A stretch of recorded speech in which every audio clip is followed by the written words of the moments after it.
गाड़ी को देखिए कुचला जा रहा है, तोड़ा जा रहा है, गाड़ी को तोड़ा जा रहा है, गाड़ी को कुचल दिया गया है। देखेंगे ये सीपी पे पथराव हो गया है और यहाँ पे पुलिस की एक गाड़ी तोड़ दी गई है। लड़के आगे जाकर के पत्थर मार रहे हैं। ये क्यों कर रहे हो आप लोग?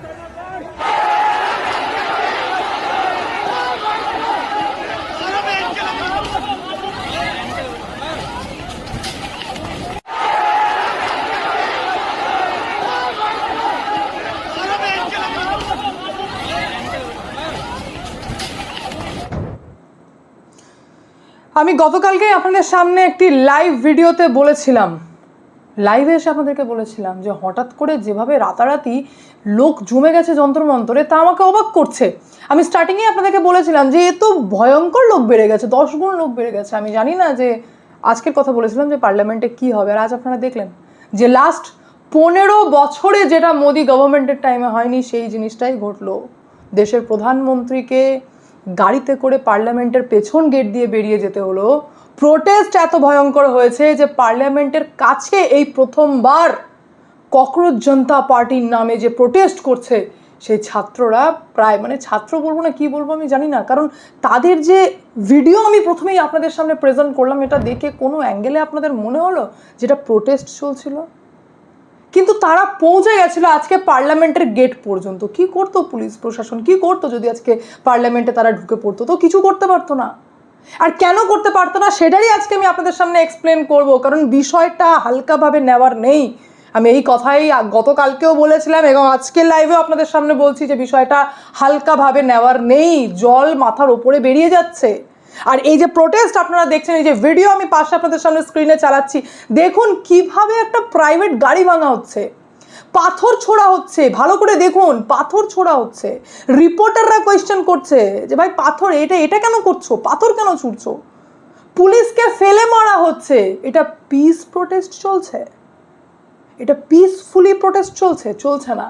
আর এখানে মুদ্রা কোথাও না কোথাও ধর্মেন্দ্র প্রধানকে সরানোর থেকে অনেক বেশি এই টপিকটা চলে যাচ্ছে যে গভর্নমেন্টকে উল্টে দাওতে, সরকার পরিবর্তনে। সেমভাবে বাংলাদেশে যখন এই ছাত্র আন্দোলনকে সিরিয়াস নেয়নি শেখ হাসিনা, তখন এই সেম ঘটনা ঘটেছিল। হঠাৎ করে একটা টাইমে অ্যালার্ট করার পরেও হঠাৎ করে একটা টাইমে এত লোক বাংলাদেশে বেড়ে গেছিল যে তারা পুরো বাংলাদেশের সরকারই পরিবর্তন করে দিয়েছে। দেখুন, আমি এটা বলছি না যে সরকার শেষ হয়ে গেল, সরকার উল্টে যাবে, না, অত সহজ নয়। কিন্তু সরকার ঝুঁকেছে বলেই সিজেপির মতো পার্টি আজকে এস্টাবলিশড হয়ে গেল এবং সেখানকার 2 সদস্যের সাথে জেপি নাড্ডা বৈঠক করে ফেললেন। এটা কেন করা হলো? আর এটারও রেজাল্ট এটাই হচ্ছে, মানে এটার কারণ হিসেবে যদি আমি বলে থাকি, রেজাল্ট তো আজকে আপনারা দেখছেন। কারণ হচ্ছে ওভার কনফিডেন্স আর কোনো বিষয়কে সিরিয়াস না নেওয়া। এবার আপনারা বলবেন যে আপনি তো ভাই মোদির হয়ে কথা বলছেন। আমি মোদির হয়ে কথা বলছি না, আমি আপনাদের সাথে আমার দেশের প্রতি কনসার্ন হয়ে গভর্নমেন্টের দিকটা আপনাদের সামনে তুলে ধরছি যে গভর্নমেন্টের সিরিয়াস না নেওয়া। যখন সোনাম ওয়াংচুক পর্যন্ত নেমে পড়লেন প্রোটেস্টে, তো 2 দিন আগে কেন তাকে তোলা হলো? আরও 10 দিন আগে কেন কথা বলা হয়নি? সোনাম ওয়াংচুককে যখন তোলা হচ্ছে তার সাথে ছাত্রদেরকেও কেন তুলে দেওয়া হয়নি?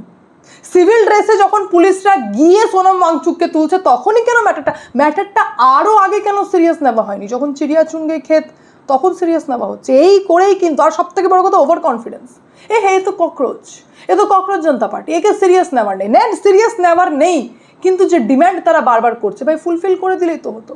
সোনাম ওয়াংচুক যার ডিম্যান্ড অলরেডি ফুলফিল করে দিয়েছে গভর্নমেন্ট, তাহলে একজন 60 বছর বয়স্ক লোক, ওনার সাথে একবার কথা বললেই তো হতো। তাহলে সিজেপি মানে ককরোচ জনতা পার্টির 2 সদস্যকে নিয়ে কথা বলার কি প্রয়োজন ছিল? যখন জেপি নাড্ডা, আবারও সরকার ভুল করেছে, জেপি নাড্ডা যখন ককরোচ জনতা পার্টির 2 সদস্যের সাথে বৈঠক করে নিলেন, আর বর্তমান আপডেট হচ্ছে প্রোটেস্ট এখনো ওঠেনি, কারণ তারা 3টে ডিম্যান্ড রেখেছে, সেগুলো ফুলফিল না হলে প্রোটেস্ট উঠবে না। তাহলে যদি সরকার ফুলফিল করেও দেয় ডিম্যান্ড, তাহলেও এই ককরোচ জনতা পার্টির সদস্যের সাথে বৈঠক করে জেপি নাড্ডা যেটা করলেন সেটা হচ্ছে নেক্সট আবারও কোনো বিষয় নিয়ে প্রোটেস্ট করার রাস্তা খুলে দিলেন, যেটা নর্মালি সোনাম ওয়াংচুকের সাথে কথা বলে সরকার কিন্তু মিটমাট করে নিতেই পারতেন। আজকে এই ওভার কনফিডেন্সের জন্য, মানে মোদি আছে মানে মহান, অমিত শাহ আছে মানে চাণক্য, এই ওভার কনফিডেন্সের জন্য 303 থেকে 240-এ নেমেছে। আর আজ আমরা 15 বছর পর এতটা ভয়ঙ্কর প্রোটেস্ট দেখেছি। যেখানে আমি আপনাদেরকে বলবো 3টে ডিমান্ড করা হচ্ছে। ফার্স্ট হচ্ছে সোনম ওয়াংচুককে ছেড়ে মুক্ত করা হোক। উনি আছেন, মুক্তই আছেন, অ্যারেস্ট করা হয়নি, কিন্তু ওনাকে মুক্ত করা হোক এবং উনি ভিডিও যেন বার্তা প্রত্যেককে দেন, ফার্স্ট। সেকেন্ড হচ্ছে এই ধর্মেন্দ্র প্রধানের ইস্তফা চেয়েছেন, ওনাকে ইস্তফা দিতে হবে। আর থার্ড সেটা হচ্ছে 22 জন মারা গেছে যেটা নিটের জন্য, যে ছাত্রছাত্রীরা মারা গেছেন তাদেরকে 1 কোটি টাকা ক্ষতিপূরণ দিতে হবে।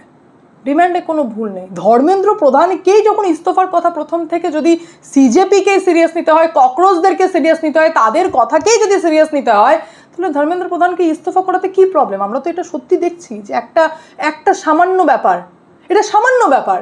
যখন আমরা বারবার বলছি এটা প্রবলেম হচ্ছে, আমি E20কে নিয়েও আপনাদের সামনে বলেছি যেটা মানুষের আওয়াজ, কিন্তু না, ডিক্টেটরশিপে গভর্নমেন্ট চলে যাচ্ছে, না E20ই নিতে হবে। কেন নিতে হবে?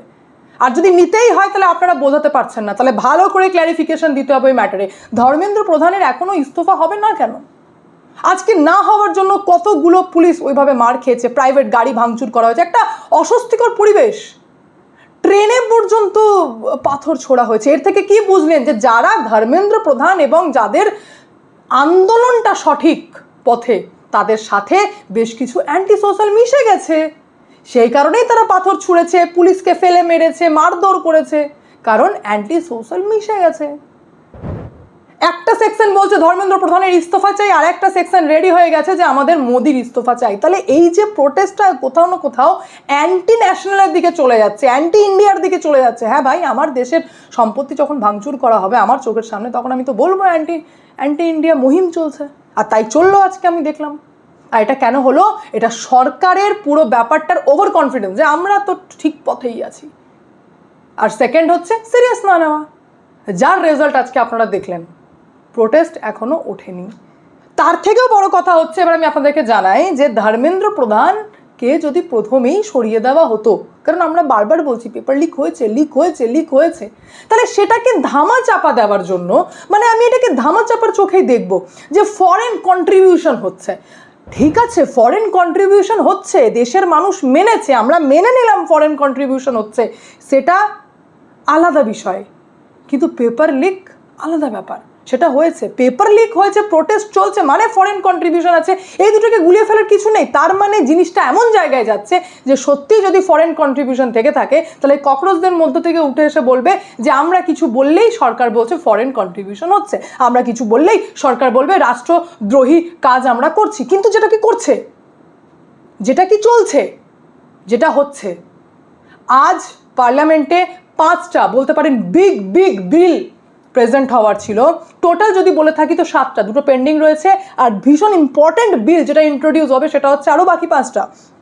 টোটাল 7টা, 2টো পেন্ডিং রয়েছে। তো তার মধ্যে প্রথম যে বিলটাকে নিয়ে আমি আপনাদের সামনে আলোচনা করব, আপনারা একদম ম্যাচ করে যাবে, বলবেন একদম অদ্বিতীয়, তুমি সঠিক কথা বলছো, এরকম জিনিসই চলছে। সেটা হচ্ছে FCRA কে নিয়ে। FCRA, foreign contribution regulation amendment bill 2026।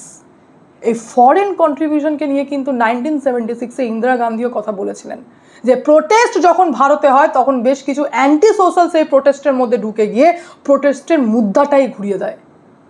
আর এটার রিজনই হচ্ছে যে ফরেন কন্ট্রিবিউশন রয়েছে। আর আজকের প্রোটেস্টও আমাদের চোখে আঙুল দিয়ে দেখিয়েছে। 7টা বিলের মধ্যে ভালো করে বুঝে নিন, আমি ডিটেলসে আপনাদেরকে বলে দিই। FCRA amendment bill, income tax bill, MSME development bill, registration of birth and death amendment bill, supreme court number of জাজেস অ্যামেন্ডমেন্ট বিল, বিকশিত ভারত শিক্ষা অধিষ্ঠান বিল, ইনফ্যাক্ট ন্যাশনাল যেটা কি পেন্ডিং রয়েছে, আর national honour related pending legislation. এই টোটাল 7টা bill, যেটা big বিল বলতে পারেন, যে বিগ বিল ইন পার্লামেন্ট, তার মধ্যে আমরা আজকে ডিসকাস করব ফরেন কন্ট্রিবিউশন বিলটাকে নিয়ে। সরকার কি চায় আজকে পুরো চিত্র ক্লিয়ার। সরকার চাইছে যে ফরেন থেকে যে টাকা আসছে, যেটা ডোনেট করা হচ্ছে, সেই টাকা সরকার রেগুলেট করতে চায়। কেন রেগুলেট করতে চায়? সরকার বলছে যে যে কারণে টাকা ফান্ড করা হচ্ছে সেই প্রপার পারপাসে তারা ইউজ করছে কি করছে না, সেই টাকাকে কোথায় ইউজ করা হচ্ছে। ইনফ্যাক্ট সরকার এটা বিশ্বাস করছে যে অ্যান্টি ইন্ডিয়া এজেন্ডা হিসেবে সেই টাকা ব্যবহার করা হচ্ছে। ফরেন কন্ট্রিবিউশন কি? ভারতের বাইরে অন্য দেশ থেকে যখন টাকা আমাদের দেশে আসছে, যে কোনো এনজিওর মাধ্যমে আসতে পারে, এখানে এনজিওই ম্যাটার করছে, কারণ সরকার বিলিভ করে যে আমাদের দেশে বেশ কিছু সেল এনজিও রয়েছে।